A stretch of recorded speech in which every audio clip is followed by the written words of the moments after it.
Means कि कोई ना कोई प्रॉब्लम है। यस, दिल मोहम्मद अंसारी, क्या प्रॉब्लम है? कोई प्रॉब्लम दिख रही है आपको? क्लियर है, थैंक यू। शौकीन, कल जैसे इशू था आपको, कोई इशू तो नहीं है आपको?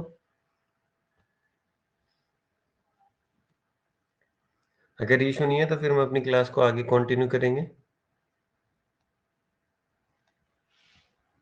नो। तो आपको शौकीन, आपको जो मेरी वॉइस है वो भी क्लियरली आ रही है, और जो स्क्रीन पर मैंने एक पेपर शेयर किया हुआ है वो भी आपको क्लियरली विजिबल है। यस।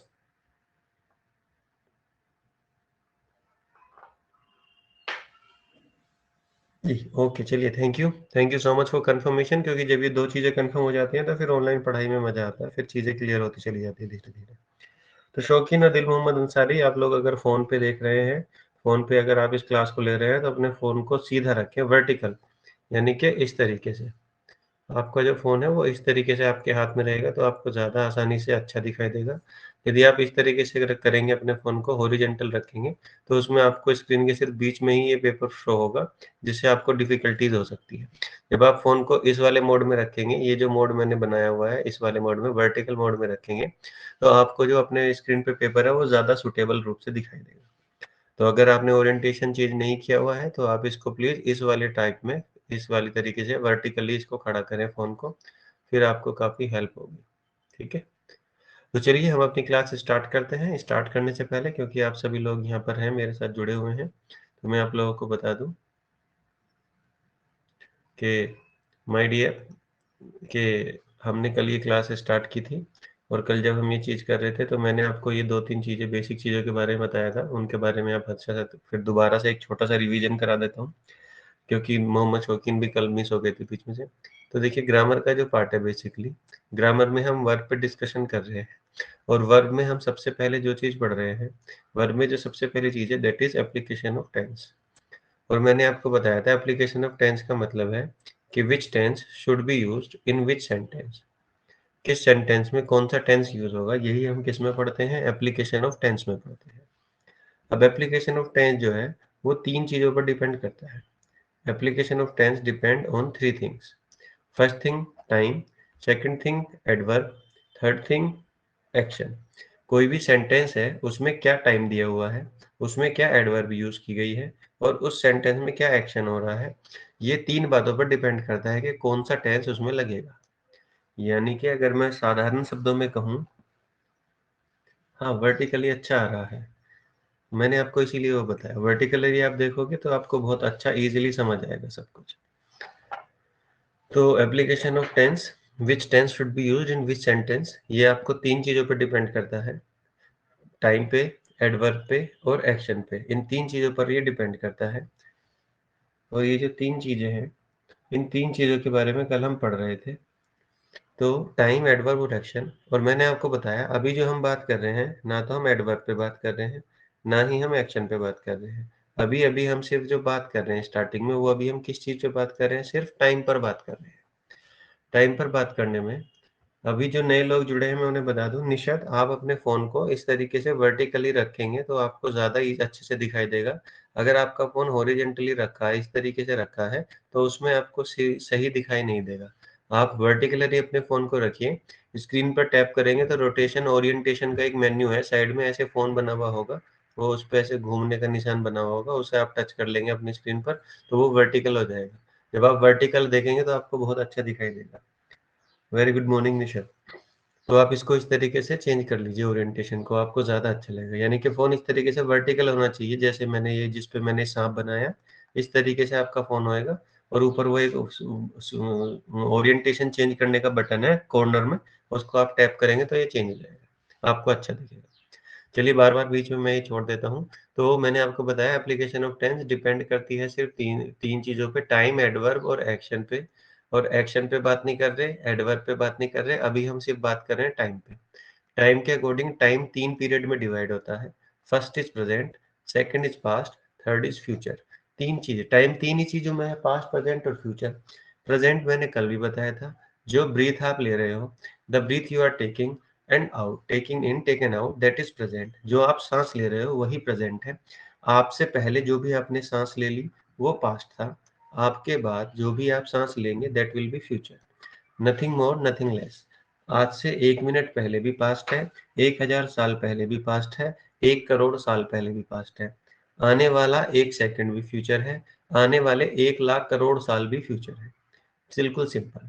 इसके बाद अगर हम बात करें, तो हम जो ये तीनों पीरियड हैं, चाहे पास्ट हो, चाहे पास्ट हो, चाहे प्रेज़ेंट हो, चाहे फ्यूचर हो, ये तीनों पीरियड कितने कैटेगरी में डिवाइड होते हैं जी? 4 कैटेगरी में डिवाइड होते हैं।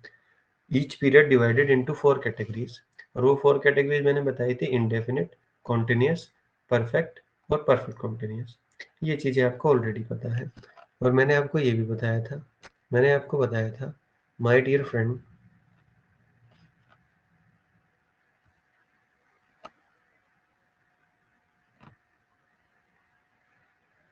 कोई इश्यू नहीं है, रिकॉर्डिंग अवेलेबल रहेगी दिल मोहम्मद अंसारी। आप आराम से, जब तक आपका नेटवर्क है, आप देखते रहिए, मैं यहाँ पर हूँ, कोई इश्यू नहीं है। तो सेकंड मैं आपको ये बता ही चुका था, इंडेफिनिट, कॉन्टिन्यूअस, परफेक्ट और परफेक्ट कॉन्टिन्यूअस, ये 4 कैटेगरी में डिवाइड होता है टाइम। प्रेजेंट के साथ भी चारों चीज़ होती हैं, पास्ट के साथ भी चारों चीज़ होती हैं, और फ्यूचर के साथ भी चारों चीज़ होती हैं। यानी कि 4 और 3, 4 की 3 से मल्टीप्लाई करेंगे तो टोटल क्या हो जाता है माय डियर? ये 12 बन जाता है। तो टोटल क्या बन जाता है? 12 बन जाता है। दूसरा, इंडेफिनिट के साथ जो है वो इंडेफिनिट और कॉन्टिन्यूअस, ये जो दो हैं, इंडेफिनिट और कॉन्टिन्यूअस, ये जो दो टेंस होते हैं, दो कैटेगरी हैं, ये पॉइंट ऑफ टाइम के साथ यूज होती हैं। परफेक्ट और परफेक्ट कॉन्टिन्यूअस, ये जो दो कैटेगरी हैं, ये टाइम एक्सप्रेशन के साथ यूज होती हैं। इस पे हमने बात कर ली थी। इसके बाद मैंने आपको बताया था कि what is the difference between point of time and time expression. तो मैंने आपको सिंपल, ये तो सब मैंने लिखा हुआ है, इस कहानी को मैंने आपको बता ही दिया था, जिसमें फिर भी मैं रिवाइज कर देता हूँ। कोई पर्टिकुलर टाइम है, डेट है, मंथ है, ये है, ईयर है। जैसे एग्जांपल के रूप में आप देखेंगे, एट 2 पीएम एक पर्टिकुलर टाइम है, ऑन मंडे एक पर्टिकुलर डे है, इन जुलाई पर्टिकुलर मंथ है, इन 2005 पर्टिकुलर ईयर है, यस्टरडे पर्टिकुलर डे है, टुडे पर्टिकुलर डे है, टुमारो पर्टिकुलर डे है, कल शाम एक पर्टिकुलर टाइम है, 5 डेज एगो एक पर्टिकुलर टाइम है। तो ये सारी चीजें आपने देखा पर्टिकुलर टाइम थी। और टाइम एक्सप्रेशन में मैंने जो बेसिक बात बताई थी, action always continue with time and never always start from past, never from future, और फ्यूचर से कभी भी स्टार्ट नहीं होता है। इसमें जो टाइम है वो सिंस या फोर से दिया गया होता है, और सिंस या फोर में जो टाइम होता है उसका मीनिंग क्या होता है? से। इस बात को ध्यान रखना है, क्योंकि आगे जाके आपको इसके बारे में पता चलेगा। सिंस या फोर के बाद टाइम दिया होता है, और सिंस या फोर के बाद जो टाइम दिया गया था है, उसमें सिंस या फोर का जो मीनिंग होता है वो होता है से का। हिंदी में इसका मतलब आता है से। क्योंकि सिंस और फॉर के और भी बहुत सारे मतलब हैं, लेकिन जब ये टाइम एक्सप्रेशन के पहले आएगा तो इसका मतलब क्या होगा? से। मैंने आपको बताया था, सिंस जो है वो निश्चित समय के पहले होता है। किसी को निश्चित समय नहीं पता, तो मैं आपको बता देता हूँ, जब समय का नाम हो, समय का नाम बताया जाए, नाम, जब समय का नाम बताया जाएगा तो इसका मतलब वहाँ सिंस लगेगा। अनिश्चित समय या अनुमानित समय, जब समय को गिनकर बताया जाएगा, गिनकर, गिनकर यानी कि काउंट करके बताया जाएगा, तब उसको बोल, उसके आगे लगाते हैं फोर। जैसे मॉर्निंग है, अब जो समय हो रहा है वो मॉर्निंग का है, इस समय का नाम मॉर्निंग है। आप अब ये नहीं कह सकते चलो अब इवनिंग हो रही है, नाइट हो रहा है, ऐसे नहीं बोल सकते। तो मॉर्निंग का टाइम है तो वो मॉर्निंग एक टाइम का नाम है, तो उसके आगे सिंस लगा। ऐसे 2012 एक साल का नाम है, आप किसी भी साल को 2012 नहीं कह सकते, इसीलिए सिंस लगा। मंडे आप देखते हैं 7 दिन होते हैं, 7 में से एक दिन का नाम मंडे है, क्योंकि ये नाम है इसीलिए इसके आगे सिंस लगा। 2 पीएम किसी भी टाइम को आप अब नहीं कह सकता मैं, जैसे अब मैं आपको पढ़ा रहा हूँ कि 2 बज रहे हैं, ये 2 बजे का टाइम नहीं है, ये तो 8 बजे का टाइम है। तो जो उसका नाम है, 2 पीएम नाम है, घंटे का नाम है, तो इसके आगे सिंस लग गया। यस्टरडे, आप आने वाले कल को यस्टरडे नहीं कह सकते, बीते हुए कल को ही यस्टरडे कहेंगे, तो इसीलिए नाम है, क्योंकि ये कल जो दिन चला गया उसका नाम है, तो सिंस लगेगा। अब जो गिनकर, जैसे मैंने बताया अनिश्चित समय, अगर आप अनिश्चित निश्चित को नहीं निकाल सकते तो देखिए गिनकर, देखिए क्या गिन रहे हैं, 2 आवर्स। तो 2 आवर्स आपने उसका नाम बताया है या गिनकर बताया है कितने घंटे हो गए? आप देखेंगे तो आपने इसे गिनकर बताया। तो जब गिनकर बताते हैं माय डियर तो 4 लगता है। 6 महीने से उसकी तैयारी कर रहा है लेकिन सिलेक्शन नहीं हुआ। तो आपने किसी मंथ का नाम बताया या 6 महीनों को गिनकर बताया? तो आप देखेंगे आपने यहाँ गिनकर बताया, इसीलिए इसके आगे क्या लगेगा? 4 लगेगा। 1 हफ्ते से वो नहाया नहीं है, सर्दियाँ पड़ रही हैं, तो आप उसके पास मत बैठना। 1 हफ्ते से वो नहाया नहीं है, आप बेहोश हो सकते हो। तो 1 हफ्ता गिना ही तो आपने कि भई 1 हफ्ता हो गया तो 4 लगेगा। ठीक है माय डियर? तो ये मैंने आपको ऑलरेडी बताया है। फिर उसके बाद मैंने थोड़ा-सा आपको ये बताया था, certain expression also help you to recognise the time expression. कुछ जो होती हैं सर्टेन एक्सप्रेशंस होती हैं, जो आपको हेल्प करती हैं। जो आपको हेल्प करती हैं पहचानने में कि वहाँ पर टाइम एक्सप्रेशन है या नहीं। किसी भी सेंटेंस में how long, the whole day, throughout the day, all along the day अगर ये लिखा हुआ है, तो इसका मतलब ये है कि वो भी किस चीज़ का काम करेंगी, ये चारों एक्सप्रेशन भी किस चीज़ का काम करेंगी माय डियर? टाइम एक्सप्रेशन का काम करेंगी। होपफुली ये रिवीजन था, कल तक मैंने यहाँ तक पढ़ाया था। शौकीन, निशत, दिल मोहम्मद अंसारी, दारिम, ये जितने भी लोग हैं, आप सब लोगों को बहुत ही ये सारी चीज़ें पता होंगी। अगर याद नहीं थी तो मैंने रिवाइज़ करा दिया क्योंकि ये इम्पोर्टेंट पार्ट है। बेसिक किसी भी चीज़ का सबसे इम्पोर्टेंट होता है। नेक्स्ट चलते हैं, अब देखिए क्या कर सकते हैं। अब देखिए मैं आपको बताता हूँ कुछ। अब आप इस सेंटेंस को, ये जो मैं बता रहा हूँ, ये जो एक फ़ॉर्मूला लिखा हुआ है, इस फ़ॉर्मूले को आप बिल्कुल अच्छे से अपने दिमाग में बिठा लें।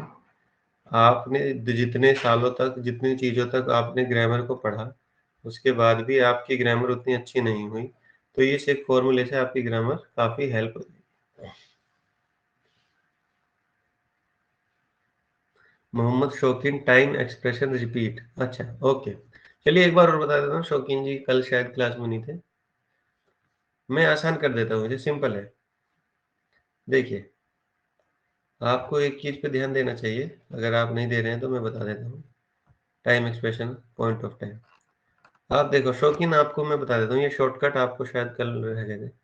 देखिए, यहाँ लिखा हुआ है 2012, ठीक है? और मैंने यहाँ लिखा हुआ है 2005। अब ये दोनों साल के नाम हैं। ये दोनों के दोनों साल के नाम हैं। 2012 भी साल का नाम है, 2005 भी। अब 2005 की जगह मैं यहाँ पे भी 2012 लिख सकता हूँ, कोई इशू नहीं। कि इन 2012 मैंने 2012 में 10वीं की, ठीक है? ये हो गया। अब 2012 पॉइंट ऑफ टाइम भी है और 2012 टाइम एक्सप्रेशन भी है, तो मुझे कैसे पता चलेगा कौन सा क्या है? तो बिल्कुल सिंपल है, यदि किसी टाइम के पहले सिंस या फॉर लगा हुआ है, तो वो टाइम एक्सप्रेशन ही होगा। यदि उसके आगे और कोई प्रीपोजिशन लगी हुई है, जैसे एट, ऑन, इन, इन, और भी कोई प्रोविजन लगी हुई है, या प्रीपोजिशन नहीं लगी हुई है, जैसे yesterday, tomorrow, yesterday, last evening, 5 days, इनके आगे कोई प्रीपोजिशन नहीं लगी हुई है माय डियर, तो इसका मतलब वो पॉइंट ऑफ टाइम है। और यदि उसके टाइम के आगे सिंस या फॉर लगा हुआ है, सिंस या फॉर लगा हुआ है, तो इसका मतलब वो क्या है? टाइम एक्सप्रेशन है। इसका मतलब वो क्या है? टाइम एक्सप्रेशन है। ये इनको याद रखने का सबसे आसान तरीका है कि यदि सिंस या फॉर लगा हुआ है, तो वो क्या होगा? टाइम एक्सप्रेशन होगा। यदि सिंस या फॉर नहीं लगा हुआ है, तो वो होगा पॉइंट ऑफ टाइम। नेक्स्ट, अब मेरी बात बिल्कुल ध्यान से सुनेंगे, ये नई कॉन्सेप्ट है, ये 2-3 कॉन्सेप्ट आपको ज़रूर आने चाहिए। बिल्कुल ध्यान से सुनेंगे आप। देखिए, यदि कोई भी सेंटेंस कॉन्टिन्यूअस टेंस में दिया हो, कॉन्टिन्यूअस टेंस में दिया हो, मेरी बात ध्यान से सुनिए, जो एक वर्ड लिखा हुआ है, कोई भी सेंटेंस, कोई भी सेंटेंस कॉन्टिन्यूअस में दिया हो और साथ में टाइम एक्सप्रेशन भी दिया हो, तो अब आप समझेंगे, यदि कोई भी सेंटेंस कॉन्टिन्यूअस में दिया हो और साथ में टाइम एक्सप्रेशन भी हो, तो क्या होगा? तो आपको ये मैथमेटिकल फॉर्मूला याद रखना है जो मैंने यहाँ पे लिखा हुआ है। कोई भी कॉन्टिन्यूअस टेंस हो, उसके साथ यदि टाइम एक्सप्रेशन आ जाएगा, तो वो सेंटेंस किस में चेंज हो जाएगा? वो सेंटेंस चेंज हो जाएगा परफेक्ट कॉन्टिन्यूअस में। दोबारा से आप इसको बिल्कुल ध्यान से सुनिए, कोई समस्या नहीं है किसी भी तरीके की, बिल्कुल आसानी से आप समझिए। कोई भी सेंटेंस यदि कॉन्टिन्यूअस टेंस में दे रखा है और उसके साथ टाइम एक्सप्रेशन भी है, तो आप ये फॉर्मूला याद रखेंगे जो मैंने यहाँ पे लिखा हुआ है। कॉन्टिन्यूअस टेंस और उसके साथ प्लस कर दिया है आपने किसको? टाइम एक्सप्रेशन को। तो माय डियर, वो सेंटेंस किस में चेंज हो जाएगा? परफेक्ट कॉन्टिन्यूअस में। ओके माय डियर फ्रेंड, अब आगे चलते हैं। ये फॉर्मूला याद हो गया? ये फॉर्मूला आपको कोई इस फॉर्मूले को समझने में प्रॉब्लम? मैंने क्या कहा? अभी इसका यूज क्या है वो भी बताऊंगा। हाँ, अभी सिर्फ ये याद रखना है आपको कि यदि आपके पास कोई भी कॉन्टिन्यूअस टेंस है, सिंपल कॉन्टिन्यूअस टेंस, और उसके साथ टाइम एक्सप्रेशन आपको सेंटेंस में दिया हुआ है, तो सेंटेंस किस में चेंज हो जाएगा? परफेक्ट कॉन्टिन्यूअस में चेंज हो जाएगा। ये फॉर्मूला आप याद रखेंगे। अब थोड़ा सा मैं आपको बेसिक बता देता हूँ, आपको बिल्कुल आता होगा बेसिक। देखिए अब कॉन्टिन्यूस टेंस क्या होते हैं। एक होता है प्रेजेंट कॉन्टिन्यूस, एक होता है प्रेजेंट परफेक्ट कॉन्टिन्यूस। एक तो क्या होता है प्रेजेंट कॉन्टिन्यूस, एक क्या होता है प्रेजेंट परफेक्ट कॉन्टिन्यूस। इन दोनों की ही खासियत क्या है, एक्शन इज गोइंग ऑन।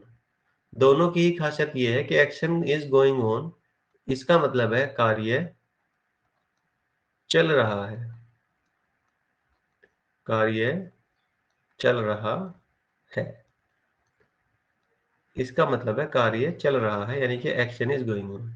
चाहे प्रेजेंट कॉन्टिन्यूस हो, चाहे प्रेजेंट परफेक्ट कॉन्टिन्यूस हो, दोनों की ही खासियत है कि कार्य चल रहा है।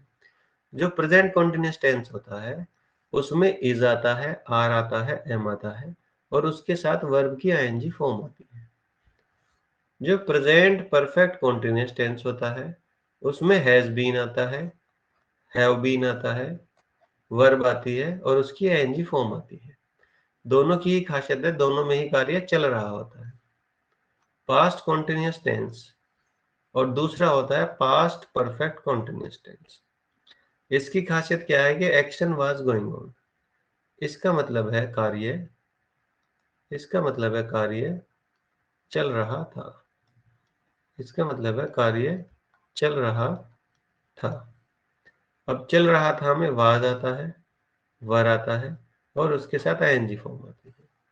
और पास्ट परफेक्ट कॉन्टिन्यूस में हैड बीन प्लस वर्ब की आईएनजी फॉर्म आती है। खासियत दोनों सेंटेंस की यही होती है कि एक्शन वाज गोइंग ऑन। इसके बाद हम आते हैं फ्यूचर कॉन्टिन्यूस पे।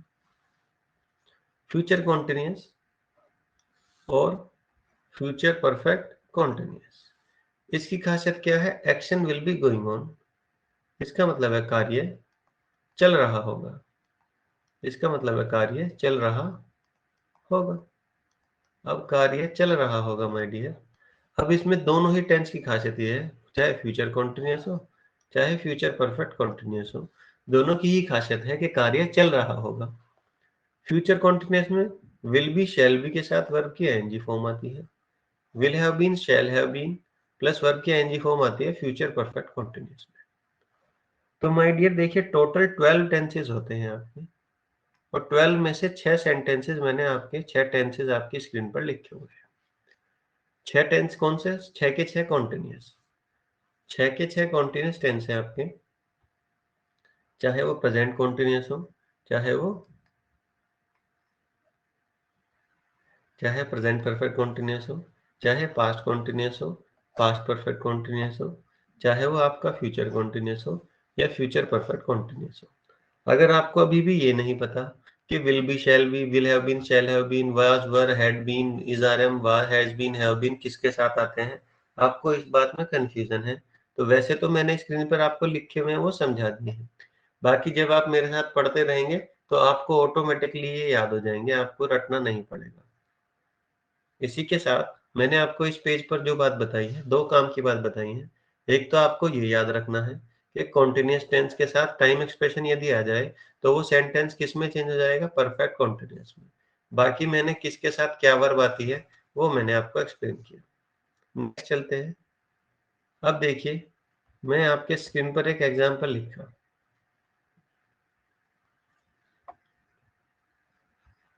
एग्जाम्पल से पहले मैं आपको कुछ लिख के दिखाता हूँ, एग्जाम्पल पे भी आएंगे, पहले मैं आपको एक एग्जाम्पल बताता हूँ।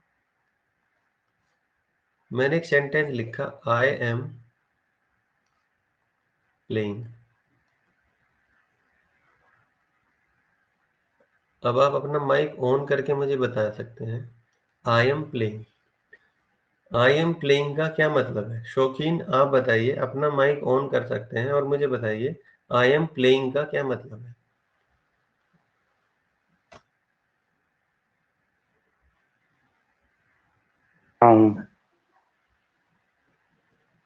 बताओ।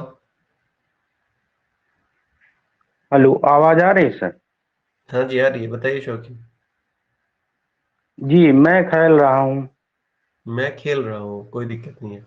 चलिए अब मैं इसी को आई एम प्लेइंग के आगे मैंने लिख दिया आई एम प्लेइंग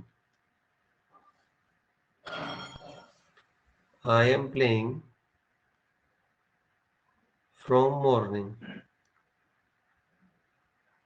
जी, इसका क्या मतलब हो जाएगा?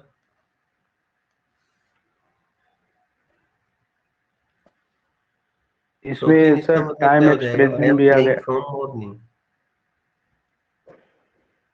इसमें टाइम एक्सपेंशन भी आ गया है सर। हम्म। From morning. हाँ, जी, तो इसका मैं मीनिंग क्या हो जाएगा?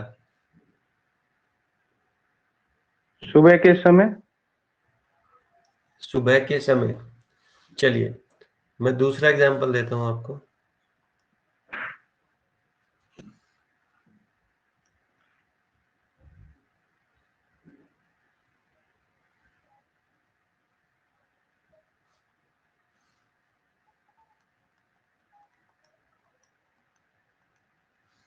आई एम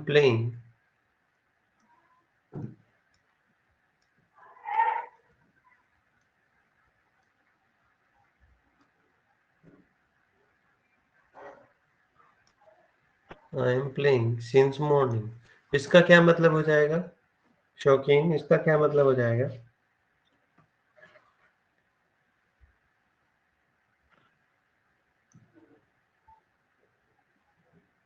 मैं खेल रहा हूँ सुबह से। सुबह से खेल रहा हूँ। बिल्कुल राइट। अब अपना माइक जी, आप म्यूट कर सकते हैं। अब जो मैं बोलूंगा आप उसे सुनिए। इसका मतलब है मैं खेल रहा हूँ। निशात, इसका मतलब है मैं खेल रहा हूँ। आई एम प्लेइंग। ठीक है, कोई दिक्कत नहीं है। लेकिन जैसे ही मैं इसके साथ क्या लगाता हूँ, सिंस मॉर्निंग, इसका मतलब हो जाता है सुबह से। राइट, सुबह से। अब मैं ये कहना चाह रहा हूँ, आप सपोज कीजिए सेंटेंस में ये नहीं दे रखा है, सिंस मॉर्निंग नहीं दे रखा है। सिंस मॉर्निंग अभी के लिए मान लीजिए है नहीं, सेंटेंस सिर्फ कितना है, आई एम प्लेइंग। तो आई एम प्लेइंग का मतलब है मैं खेल रहा हूँ, और आई एम प्लेइंग का मतलब है सिंपल, ये एक कॉन्टिन्यूअस टेंस है। ये कैसा टेंस है? एक कॉन्टिन्यूअस टेंस है। आई एम प्लेइंग कैसा टेंस है? कॉन्टिन्यूअस टेंस है। जिस भी फॉर्म में आईएनजी आ जाती है वो ऑटोमेटिकली कॉन्टिन्यूअस टेंस बन जाता है, क्योंकि आईएनजी फॉर्म सिर्फ कॉन्टिन्यूअस टेंस में ही आती है। ठीक है। लेकिन जैसे ही इसके साथ सिंस मॉर्निंग लगा, तो आपको पता है जब भी टाइम सिंस के बाद दिया गया होगा, टाइम जब भी सिंस के बाद दिया गया होगा, जब भी टाइम सिंस के बाद दिया गया होगा माय डियर, तो आपको पता है सिंस के बाद जो टाइम दिया गया होता है उसे हम क्या बोलते हैं? Time expression. राइट। सभी कंफर्म कीजिए, क्या आप ये बात समझ पा रहे हैं कि जब सिंस दे दिया मॉर्निंग के पहले, यानी कि सिंस के बाद जो टाइम दिया गया होता है, अगर टाइम सिंस या फोर के बाद है तो उसे क्या कहते हैं आप? टाइम एक्सप्रेशन कहते हैं। मैंने कहा हाँ सर, बिल्कुल सही है, आपने अभी बताया थोड़ी देर पहले कि सिंस के बाद यदि टाइम दिया है तो वो किस चीज को एक्सप्लेन करेगा? टाइम एक्सप्रेशन को। मैं खेल रहा हूँ, मैं खेल रहा हूँ, ये एक कॉन्टिन्यूअस टेंस है। ये कैसा टेंस है? एक कॉन्टिन्यूअस टेंस है। और मैंने अभी आपको फॉर्मूला बताया कि यदि कोई भी कॉन्टिन्यूअस टेंस दे रखा है और उसके साथ यदि आपको टाइम एक्सप्रेशन दे दिया, कॉन्टिन्यूअस टेंस के साथ टाइम एक्सप्रेशन दे दिया, तो वो क्या हो जाता है? वो हो जाता है परफेक्ट कॉन्टिन्यूअस। वो क्या हो जाता है? Perfect continuous. जिसको याद नहीं है मैं दोबारा बता देता हूँ। यहाँ पर आपने देखा, कोई भी कॉन्टिन्यूअस टेंस है, उसके साथ यदि टाइम एक्सप्रेशन आ गई तो वो सेंटेंस किस में चेंज हो जाएगा? परफेक्ट कॉन्टिन्यूअस में। अब आपको कंफ्यूजन होगा, सर कॉन्टिन्यूअस टेंस तो 6 है। बिल्कुल, इन 6 में आप देखोगे, जब आप 6 को देखोगे तो ये सारे सिंपल कॉन्टिन्यूअस है, प्रेजेंट, पास्ट और फ्यूचर। और आप देखोगे ये 3 ही क्या है? परफेक्ट कॉन्टिन्यूअस है, प्रेजेंट, पास्ट और फ्यूचर। तो इसका मतलब है जो भी कॉन्टिन्यूअस टेंस होगा, जैसे सपोज कीजिए प्रेजेंट कॉन्टिन्यूअस टेंस है, तो वो किसके परफेक्ट में बनेगा? प्रेजेंट को परफेक्ट कॉन्टिन्यूअस के। यदि वो पास्ट कॉन्टिन्यूअस टेंस है तो वो किस में बनेगा? पास्ट परफेक्ट कॉन्टिन्यूस में। यदि वो फ्यूचर कॉन्टिन्यूस टेंस है तो वो किस में बनेगा? फ्यूचर परफेक्ट कॉन्टिन्यूस में। Simple as that. अब आपको पता है इज आर एम के साथ आईएनजी फॉर्म आती है प्रेजेंट कॉन्टिन्यूस में, और यदि उसको परफेक्ट कॉन्टिन्यूस बनाना है तो उसके साथ हैज बीन या हैव बीन के साथ वर्ब की आईएनजी फॉर्म आएगी। तो बस एज सिंपल एज दैट। अब हम क्वेश्चन पे गए। अब हमने देखा, अब हमने जो पता किया वो पता किया भाई कॉन्टिन्यूस टेंस है आई एम प्लेइंग, और कॉन्टिन्यूस टेंस के साथ टाइम एक्सप्रेशन आया हुआ है, तो सेंटेंस परफेक्ट कॉन्टिन्यूस में बनेगा। अब आपको पता है यहाँ पर यूज हुआ है एम, तो ये कौन सा टेंस था माय डियर? ये था प्रेजेंट कॉन्टिन्यूस। तो जब ये प्रेजेंट कॉन्टिन्यूस था तो परफेक्ट कॉन्टिन्यूस भी किसका बनेगा? प्रेजेंट परफेक्ट कॉन्टिन्यूस का। और प्रेजेंट परफेक्ट कॉन्टिन्यूस के अनुसार वो कहते हैं कि ये जो एम है ये रॉन्ग है। प्रेजेंट कॉन्टिन्यूस में एम नहीं आता, प्रेजेंट परफेक्ट कॉन्टिन्यूस में आता है हैव बीन। तो सेंटेंस बनेगा I have been playing since morning. I have been playing since morning. Am की जगह पे आपको क्या लगाना पड़ेगा? हैव बीन लगाना पड़ेगा। इसमें जो गलत है वो गलती है एम की। क्यों गलत है? क्योंकि एम लगने से सेंटेंस बन जाता है सिंपल कॉन्टिन्यूअस, जबकि हमें पता है यदि किसी भी कॉन्टिन्यूअस टेंस में टाइम एक्सप्रेशन आ गया, जो कि इसमें सिंस मॉर्निंग है, टाइम एक्सप्रेशन उस सेंटेंस को किस में चेंज कर देता है? प्रेजेंट परफेक्ट कॉन्टिन्यूअस में चेंज कर देता है। और प्रेजेंट परफेक्ट कॉन्टिन्यूअस में जो हेल्पिंग वर्ब एम लगी हुई है ये रॉन्ग होती है। इसकी जगह पर आपको सही हेल्पिंग वर्ब लगानी पड़ेगी, दैट इज हैव बीन।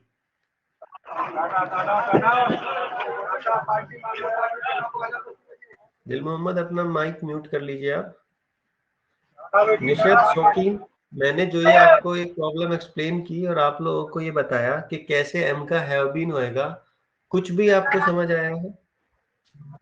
शौकीन, निशत तो कह रही है उनको समझ आया है कि कैसे चेंज हुआ है।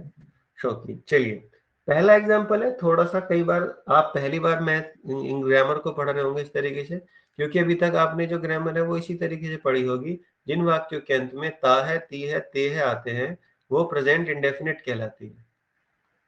ऐसे ही पढ़ा है? या जिन वाक्यों के अंत में था है, थे है, थी है? जी सर, यही पढ़ा है बिल्कुल।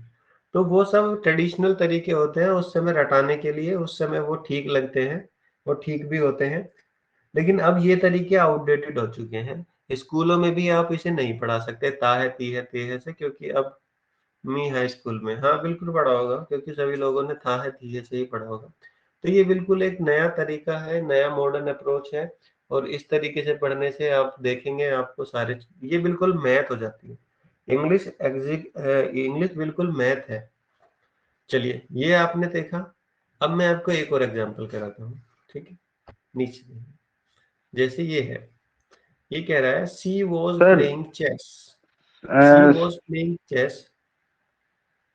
सी वॉज प्लेइंग, हाँ शौकीन हेलो। बताइए। जी बताइए। एक्चुअली हमारी इंग्लिश बहुत वीक रही है सर, मैंने इंटर के बाद ही छोड़ दी थी सर ना।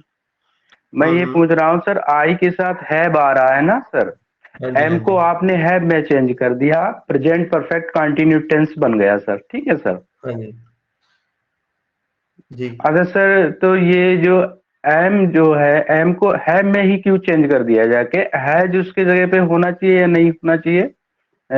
इसको जरा एक्सप्लेन कर दीजिए थोड़ा। जो भी हैज होता है ना, हैज जो होता है हैज, ये जी सारे जी। सिंगुलर सब्जेक्ट के साथ आता है और सारे थर्ड पर्सन के साथ आता है, ठीक है? थर्ड पर्सन के साथ आता है, ठीक है? अब आप कहोगे सर आई तो सिंगुलर होता है। आई भी जी तो सिंगुलर, आई का मतलब तो मैं हूं, मैं का मतलब अकेला, एक है, तो एक के साथ तो हैज आना चाहिए।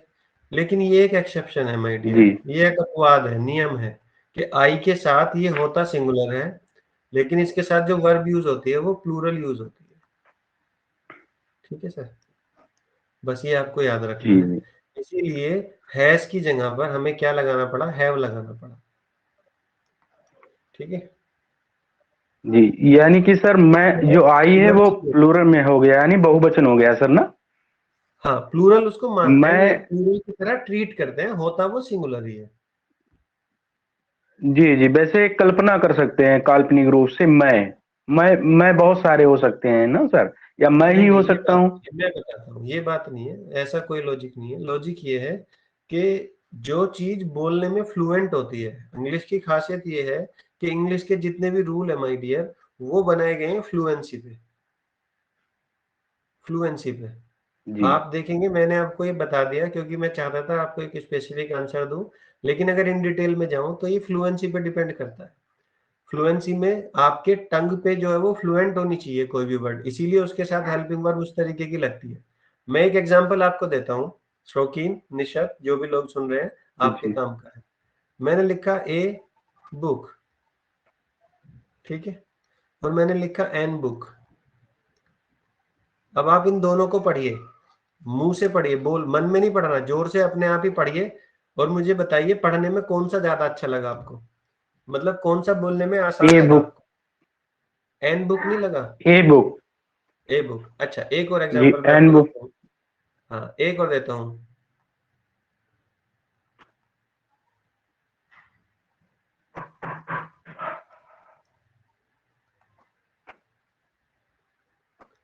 ये मैंने एक लिखा है ए अम्ब्रेला और एक लिखा है एन अम्ब्रेला, दोनों में बताइए आपको पढ़ने में कौन सा अच्छा लग रहा है।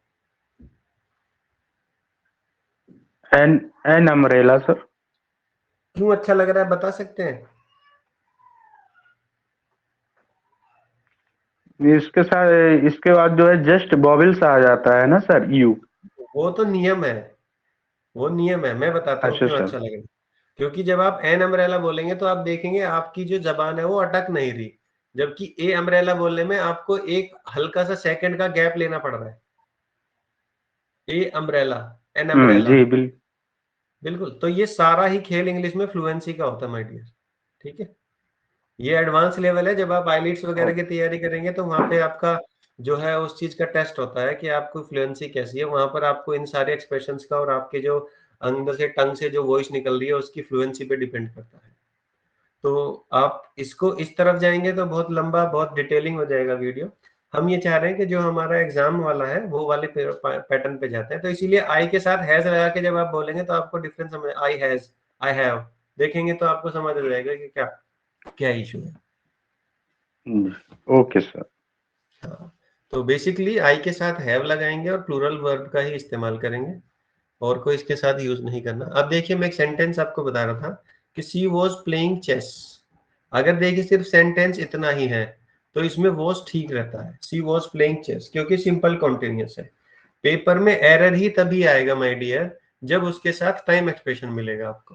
तो सेंटेंस पूरा क्या है, she was playing chess the whole day yesterday. वो कल पूरे दिन, द होल डे का मतलब यदि जिसे नहीं पता है तो मैं बता देता हूं, उसका मतलब है पूरे दिन। द होल डे का मतलब क्या होता है, पूरे दिन।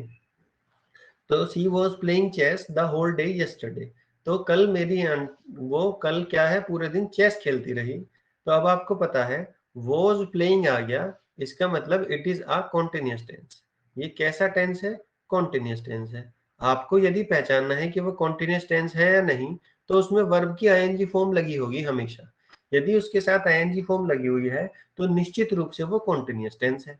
अब ये कैसे पहचानना है कौन सा कॉन्टिन्यूअस टेंस है, इज आर एम लगा होता तो प्रेजेंट कॉन्टिन्यूअस, वॉज लगा हुआ है तो ये कौन सा टेंस हो गया माय डियर, पास्ट, तो पास्ट कॉन्टिन्यूअस है। अब मेरे पास एक एक्सप्रेशन दी हुई है सेंटेंस में, द होल डे, क्या दी हुई है, द होल डे, और यस्टरडे भी दे रखा है, yesterday, the whole day. The whole day मैंने आपको बताया था, अगर आपको याद है तो जब मैंने आपको पॉइंट ऑफ टाइम और टाइम एक्सप्रेशन के बीच में डिफरेंस बताया था, तो मैंने आपको बताया था ये कुछ एक्सप्रेशन यदि किसी सेंटेंस में आ जाएंगी तो वो सेंटेंस कैसे, ये एक्सप्रेशन किस चीज को डिनोट करेंगी, टाइम एक्सप्रेशन को डिनोट करेंगी। Hopefully you remember.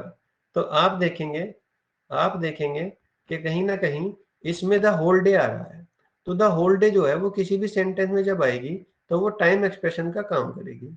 तो टाइम एक्सप्रेशन का काम कर रही है, और फॉर्मूला आपको पता है, यदि किसी भी कॉन्टिन्यूअस टेंस के साथ यदि टाइम एक्सप्रेशन आ जाए तो वो क्या बन जाता है माय डियर, परफेक्ट कॉन्टिन्यूअस बन जाता है। और परफेक्ट कॉन्टिन्यूअस कौन सा, क्योंकि ये पास्ट कॉन्टिन्यूअस था, तो परफेक्ट कॉन्टिन्यूअस भी किसका बन जाएगा, पास्ट का। और perfect continuous, past perfect continuous ये कहता है माय डियर कि यदि पास्ट परफेक्ट कॉन्टिन्यूअस में चेंज करना है तो मैं अपने साथ हेल्पिंग वर्ब वाज नहीं ले सकता, मुझे इसे चेंज करना पड़ेगा और वाज की जगह पे this will change into had been.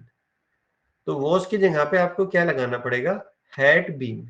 She had been playing, she had been playing chess the whole day yesterday. कल वो पूरे दिन चेस खेल रही थी, कल वो पूरे दिन चेस खेल रही थी। तो पास्ट कॉन्टिन्यूअस टेंस था, द होल डे एक टाइम एक्सप्रेशन है, उसके आ जाने से वो सेंटेंस पूरा का पूरा किस में चेंज हो गया, वो सेंटेंस पूरा का पूरा पास्ट परफेक्ट कॉन्टिन्यूअस में चेंज हो गया। और पास्ट परफेक्ट कॉन्टिन्यूअस में चेंज होते ही वो कहीं ना कहीं अपने साथ वोज नहीं, अपने साथ क्या लेगा, हेल्पिंग वर्ब हैड बीन। तो हैड बीन लगाना पड़ेगा वोज की जगह। पेपर में आपको ऐसे ही एरर मिलेंगे, वो आपको एक परफेक्ट टेंस देगा लेकिन हेल्पिंग वर्ब आपको लगा के देगा किसकी, कॉन्टिन्यूअस की, सिंपल कॉन्टिन्यूअस की। जब सिंपल कॉन्टिन्यूअस की हेल्पिंग वर्ब लगा के देगा तो इसका मतलब आपको वो गलती पहचाननी है और उसकी जगह पे चेंज करना है हैड बीन। देखिए मैं आपको बताऊं, अंतर्यामी कोई भी व्यक्ति नहीं होता है। जब कोई भी व्यक्ति नहीं होता तो जब आपको कोई सेंटेंस दिया जाएगा तो उसमें ऐसा कोई क्लू जरूर छुपा होगा जिसे देख के आप उसे ठीक करोगे। आपने भी ये बहुत बार सुना होगा, problem is not a problem, it just an absence of a solution. तो प्रॉब्लम प्रॉब्लम नहीं होती, ये सिर्फ एक सॉल्यूशन का क्या होता है, अभाव होता है। जैसे ही सॉल्यूशन आपको मिल जाता है प्रॉब्लम सोल्व हो जाती है। और आपको मैंने सॉल्यूशन दे दिया कि यदि किसी भी सेंटेंस में टाइम एक्सप्रेशन आ गया तो वो सेंटेंस पास्ट परफेक्ट कॉन्टिन्यूअस में चेंज हो जाएगा। और जब वो पास्ट परफेक्ट कॉन्टिन्यूअस में चेंज हो जाएगा माय डियर, तो उसको वाज की जगह आपको क्या करना पड़ेगा, हैड बीन अप्लाई करना पड़ेगा।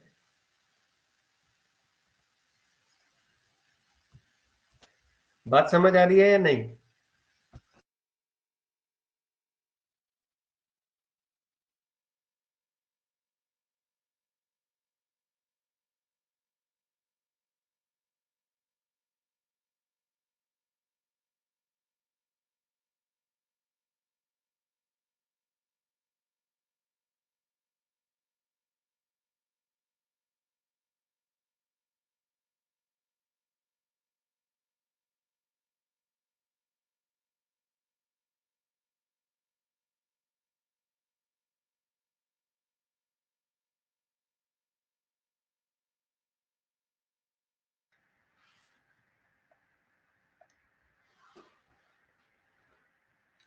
शौकीन कह रहे हैं सही है, निशत कह रही है गॉट इट। एक और एग्जांपल हम आज एग्जाम्पलीफाई करेंगे नेक्स्ट। अब जैसे ये है, आप देखेंगे my aunt is living in England. यदि सेंटेंस सिर्फ इतना हो, my aunt is living in England, यदि सेंटेंस सिर्फ इतना है my aunt is living in England, कोई दिक्कत नहीं है, सेंटेंस बिल्कुल ठीक है, सिंपल कॉन्टिन्यूअस में बनेगा। क्यों बनेगा माय डियर, क्योंकि आप देखेंगे इसमें कोई भी, आप देखेंगे इसमें कोई भी आगे टाइम एक्सप्रेशन नहीं है। अगर मैं सिर्फ इंग्लैंड तक की बात करूं, सिर्फ इंग्लैंड तक की, इसका मतलब है मेरी आंटी इंग्लैंड में रह रही हैं। ठीक है, रह रही हैं, कोई दिक्कत नहीं। लेकिन जैसे ही इसमें टाइम एक्सप्रेशन ऐड होगा 4-5 ईयर्स, कि मेरी आंटी इंग्लैंड में 5 सालों से रह रही हैं, तो जैसे ही आप देखेंगे 4-5 ईयर्स ऐड हुआ तो आपने देखा कि इसमें क्या ऐड हो गया, टाइम एक्सप्रेशन। तो माई aunty is living in England, मेरी आंटी इंग्लैंड में रह रही है, कब से, 5 सालों। अब देखना फोर का मीनिंग यहाँ पर आप कुछ भी लगा लेना, मीनिंग हिंदी में क्या आएगा, से का ही आएगा। मेरी आंटी इंग्लैंड में रह रही है, माई aunty is living in England for 5 years, वो 5 सालों से इंग्लैंड में रह रही है मेरी आंटी। अब आप खुद देखिए फोर का मीनिंग ऑटोमेटिकली क्या आया, से। दूसरा फोर लगाया 5 ईयर्स से पहले, और 5 ईयर्स किसी साल का नाम नहीं है, 5 ईयर्स गिन के बताए जाते हैं, 1 2 3 4 5। क्लियर, तीनों पॉइंट क्लियर है जो मैंने आपको बताया। दूसरा एक पॉइंट और था, मैं आपको बताना नहीं चाह रहा था लेकिन चलिए बता देता हूँ। मेरी आंटी इंग्लैंड में रह रही हैं, कब से रह रही हैं, 5 सालों से। अब जब 5 सालों से रह रही हैं, यानी कि उन्होंने रहना स्टार्ट कब करा होगा, 5 साल पहले। यस और नो? तो मैंने बताया था टाइम एक्सप्रेशन क्या होता है, वो होता है जिसमें टाइम पास्ट से स्टार्ट होता है। तो टाइम कब से, रहना कब से स्टार्ट हो रहा है, टाइम का रहने का स्टार्ट से कब से हो रहा है, पास्ट से। तो पास्ट से क्या हो रहा है, टाइम स्टार्ट हो रहा है। और वो कब स्टार्ट हुआ था टाइम, 5 साल पहले से। और अभी भी वो कंटिन्यू है विद टाइम, यानी कि वो अभी भी रह रही है, अब उन्होंने रहना बंद नहीं कर दिया। My aunt is living in England for 5 years, 5 सालों से रह रही हैं, यानी कि रहना उन्होंने कभी स्टार्ट किया था, पास्ट में, पिछले 5 साल पहले। तो इसीलिए माय डियर आप ये बात समझेंगे कि हर एक छोटी चीज की बहुत वैल्यू होती है। तो my aunt is living in England for 5 years। अब मैं सिंपल कर देता हूँ, 4-5 years लग गया, तो 4 के बाद यदि कोई भी टाइम दे रखा है तो that is time expression. Since हो या फोर हो, उसके बाद कोई टाइम दिया है तो that will be called time expression. अब आपको पता है इज लिविंग जो है ये कहीं ना कहीं कैसा टेंस है माय डियर, ये प्रेजेंट कॉन्टिन्यूअस टेंस है। और प्रेजेंट कॉन्टिन्यूअस टेंस होने के साथ ये तो सही है, ये जब तक सही है जब तक टाइम एक्सप्रेशन ना हो, यानी कि यहां तक हो सिर्फ सेंटेंस, जब तक तो सही है। लेकिन जैसे ही टाइम एक्सप्रेशन और प्रेजेंट कॉन्टिन्यूअस मिलेंगे तो सेंटेंस को चेंज करना पड़ेगा आपको प्रेजेंट परफेक्ट कॉन्टिन्यूअस में।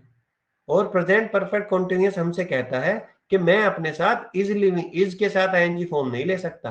अब मुझे प्रेजेंट परफेक्ट कॉन्टिन्यूअस के साथ हैज बीन लिविंग लिखना पड़ेगा,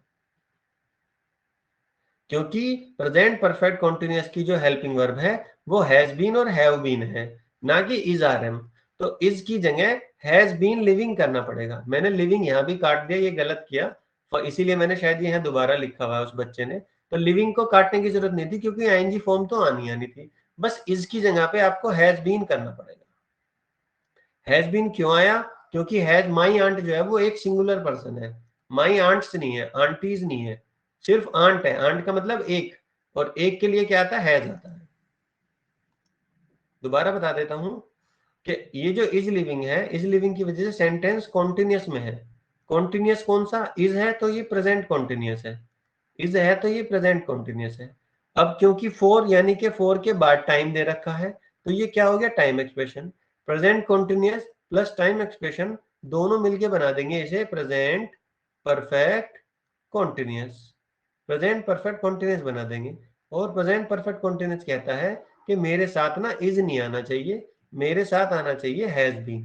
तो आपको इसकी जगह पे क्या करना पड़ेगा, हैज बीन करना पड़ेगा। Any doubt my dear friend, किसी को कोई डाउट है कि हाँ सर आपने ये एग्जांपल्स दिए हैं ये हमें समझ आए हैं या नहीं आए हैं?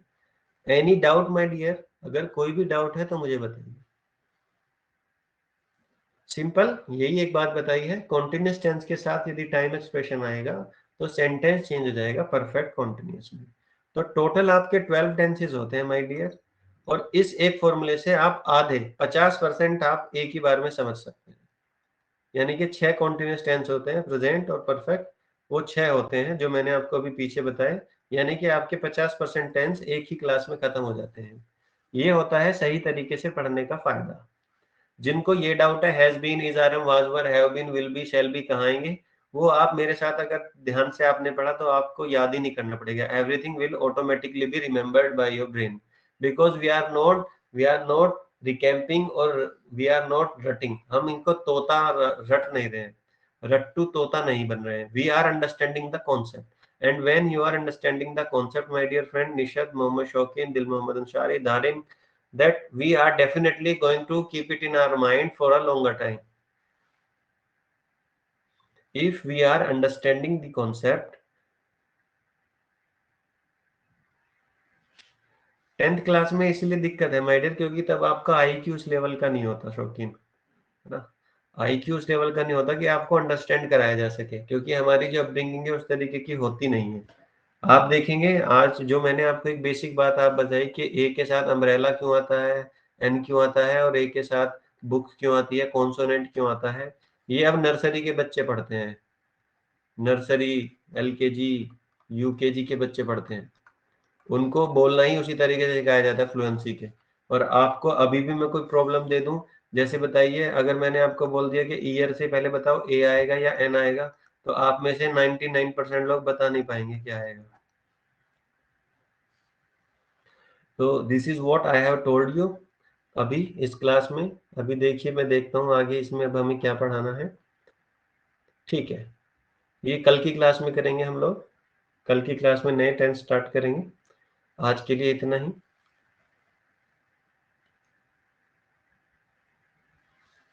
हाँ निशा बिल्कुल आपने सही बात कही है, 10 years, बिल्कुल शौकीन बिल्कुल सही है आपका, लेकिन ईयर जो है उसके साथ ए आता है, ठीक है। याद रखना, पेपर में बहुत बार आएगा क्वेश्चन, ईयर के आगे AN लिखा हुआ मिलेगा, आपको उसे इंप्रूव करके हमेशा A लिखना है, ठीक है, A आएगा।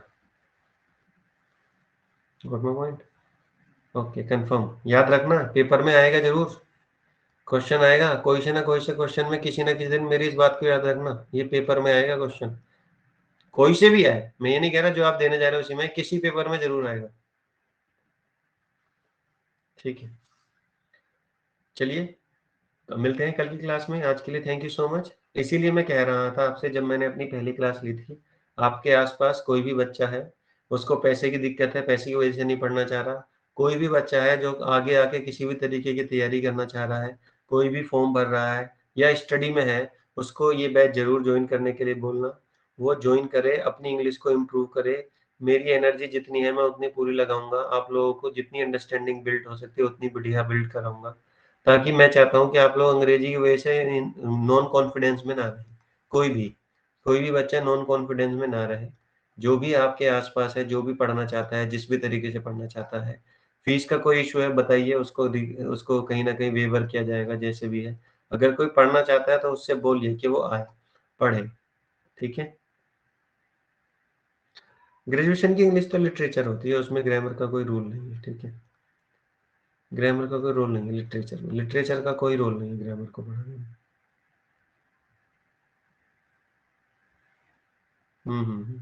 गुड। बीएड में भी सर, ओके, कोई दिक्कत नहीं है। देखिए, लाइफ में आपके जो भी आपके साथ हो रहा है, जो भी आपके साथ हो रहा है, that is definitely is for good. आप टेंशन मत लीजिए, आप अपनी लाइफ को कंट्रोल नहीं कर रहे, क्योंकि ऊपर वाला आपकी लाइफ को कंट्रोल कर रहा है और उसके पास आपके लिए बेहतर प्लान होगा। बस बात यह है कि आप उस चीज पे डिटर्मिनेशन में हैं, आप फेक तो नहीं है, आप नकलीपन तो ज्यादा नहीं दिखाते हैं, नकलीपन ऊपर वाले को बिल्कुल पसंद नहीं है। आप जो है वास्तव में वो रहिए, और आप जो भी कर रहे हैं, जो भी आपके साथ हो रहा है, और क्लियर माइंड से आप उसको करते रहिए। आपके साथ गलत नहीं हो सकता कभी भी, आपने किसी का गलत नहीं किया तो आपके साथ भी गलत नहीं होगा। लॉन्ग टर्म आपको धीरे धीरे छोटी छोटी चीजें लगेंगी।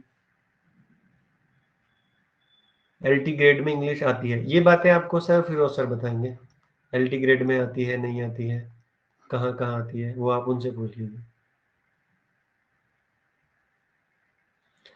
क्योंकि उनका मकसद ही जॉब लेना था, उनका मकसद जॉब लेना था। निशत फातिमा खान, गवर्नमेंट टीचर का मकसद ही क्या था, सिर्फ जॉब लेना। उनके अंदर एलिजिबिलिटी नहीं थी, इसीलिए आप देखेंगे यहाँ CTET वगैरह, आपको सुपर टेट वगैरह, और आपको ये सारी क्वालिफिकेशन एक्वायर करनी पड़ती है, और ये एग्जाम इसीलिए होता है। अभी आपको ये नहीं पता है कि जो कॉम्पिटिटिव एग्जाम्स है वो आपको क्या चेक करने के लिए लिया जाता है। तो आप लोग मेहनत करें, अच्छे टीचर बनिए, और जो अच्छा टीचर होता है वो आपको बहुत अच्छे से पढ़ाएगा, कोई ऐसी बात नहीं है। इसीलिए देखिए, हमको क्या करना पड़ेगा, खुद मेहनत करनी पड़ेगी। निशत, जो भी आप लोग हैं इंटर, उनको पैसे के लिए जॉब करते हैं, वो लोग पढ़ाने के लिए नहीं करते। जो टीचर पढ़ाने के लिए जॉब करते हैं, जब आप उनसे मिलोगे तो आपको पता चल जाएगा कि पढ़ाने वाले टीचर कौन से होते हैं और जॉब करने वाले टीचर क्या होते हैं। आप लोग पढ़िए, अच्छे से ध्यान दीजिए, और जो बात मैंने कही, कोई भी बच्चा पढ़ना चाहता है, कैसे भी है, कहीं पर भी है, कोई भी तैयारी कर रहा है, आप उन्हें बोल सकते हैं, वो ज्वाइन कर सकते हैं, कोई इशू नहीं। मेरी तरफ से आप लोगों के लिए बहुत बहुत शुक्रिया। आप लोग आते हो, मुझे बड़ा अच्छा लगता है आप लोगों को पढ़ाना। जब शौकीन, निशत, दिल मोहम्मद, दारिन, या आप लोग सब रिप्लाई करते हो तो मुझे अच्छा लगता है, क्योंकि आप लोग इंटरेक्ट हो, आप मुझसे बात करते हो, मुझे अच्छा लगता है। बिल्कुल। Thank you so much. चलिए, मिलते हैं कल की क्लास में, आज के लिए इतना ही, थैंक यू।